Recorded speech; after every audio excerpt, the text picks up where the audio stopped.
22? Veja. Eu vou continuar esperando mais décadas? Não vai ter uns 20? Ou pode esperar para o resto da vida.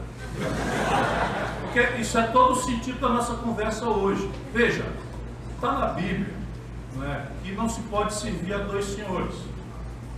Isso é uma coisa muito sábia. Uma coisa muito sábia, porque se você bem serve a um, segue sendo bíblico, não se virá bem ao outro. E a questão no Brasil é que você tem uma prevalência definitiva, acabamos de ver aqui, por exemplo, do interesse do rentismo, ou seja, daqueles 10 mil famílias que vivem da rentabilidade do dinheiro pelo dinheiro, em detrimento dos que produzem trabalho. E eles conseguem a hegemonia do processo político. Como eu lhe disse, a economia política do Fernando Henrique, na substância, é a mesma economia política do Lula, na substância. E é a mesma política econômica do Bolsonaro, na substância. E não é possível três forças políticas aparentemente tão díspares na retórica, na disputa do eleitor, no simbólico, quando vão ao poder fazem rigorosamente a mesma matriz de economia política.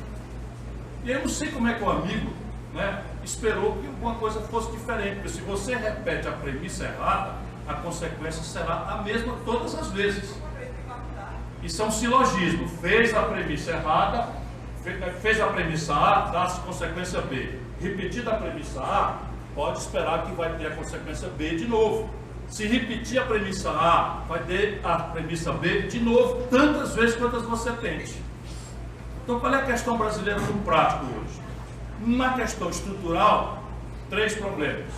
Primeiro, o Brasil, no princípio da década do século XX, a partir da Revolução de 30, o Brasil entrou numa dinâmica de desenvolvimento extraordinária, chamada nacional desenvolvimentismo. Mas tinha uma perna que, com o passar do tempo, quebrou e sumiu da realidade humana.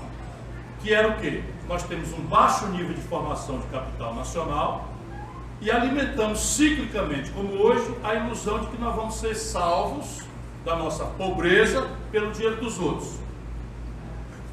Lá atrás isso foi razoável, por quê? Porque o capital estrangeiro era de longo prazo e barato durante 4 décadas.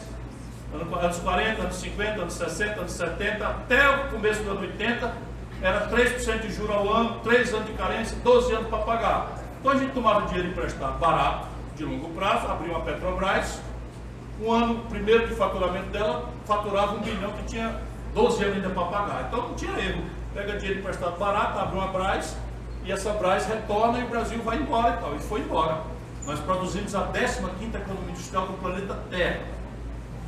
Em apenas 35 anos o Brasil é chamado de fenômeno, de milagre econômico. Só que pelo ano 80, esse dinheiro mudou. Houve uma crise grave nos Estados Unidos, eles romperam com o padrão ouro e impuseram ao mundo uma taxa de juros exorbitantemente alta.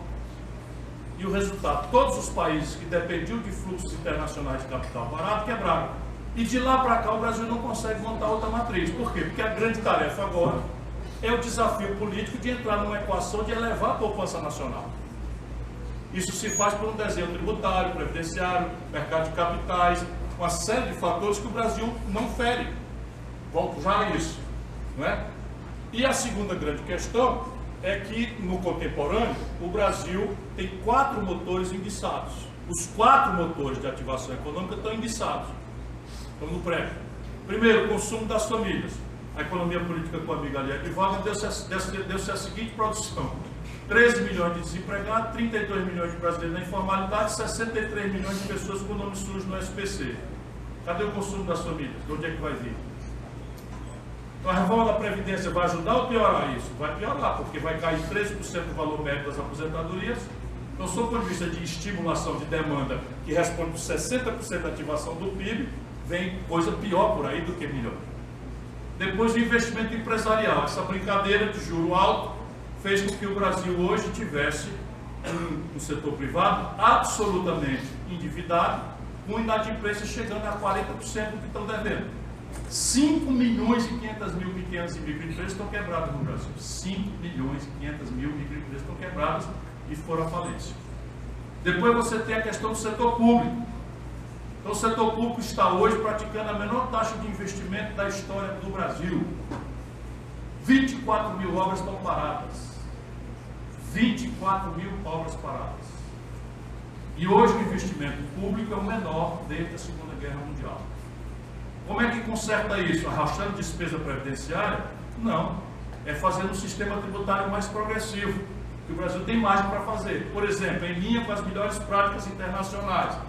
Quanto é do epicentro do capitalismo liberal, admirado e elogiado aqui pelo meu jovem companheiro, o imposto sobre heranças? 40%. Quanto é no Brasil? 4%. No epicentro do liberalismo, quanto é o imposto sobre lucros e dividendos nos Estados Unidos? Varia de 18% a 47%. No Brasil, 0%. Sabe quanto é o conjunto de renúncias fiscais do governo federal? Fernando Henrique, Lula, Dilma, Bolsonaro, tudo igual. 386 bilhões de reais por ano. Renúncia fiscal. Se você capar 20% disso, não está fazendo injustiça com nada, estava no meu plano de governo, você arrecada 80 bilhões.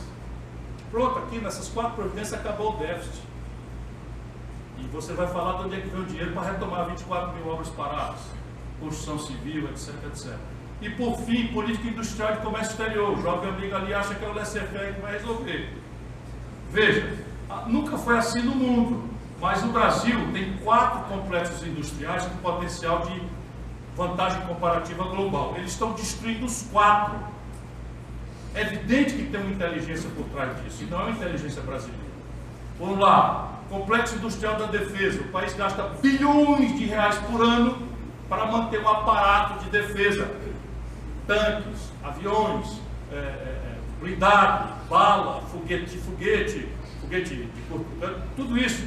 E o Brasil tem esses bilhões quase tudo importando do estrangeiro, dinheiro público. Aí nós somos um de 8 países do mundo que sabe fazer um avião e desenvolvemos com dinheiro público, igualzinho dos Estados Unidos, duas joias. Um cargueiro chamado KC-390 e um super caça com transferência tecnológica transferido da Suécia, que chama Gripen. Ficaram prontos os 2 projetos. Essas canalhas entregaram para a Embraer, entregaram a Embraer para a Boeing.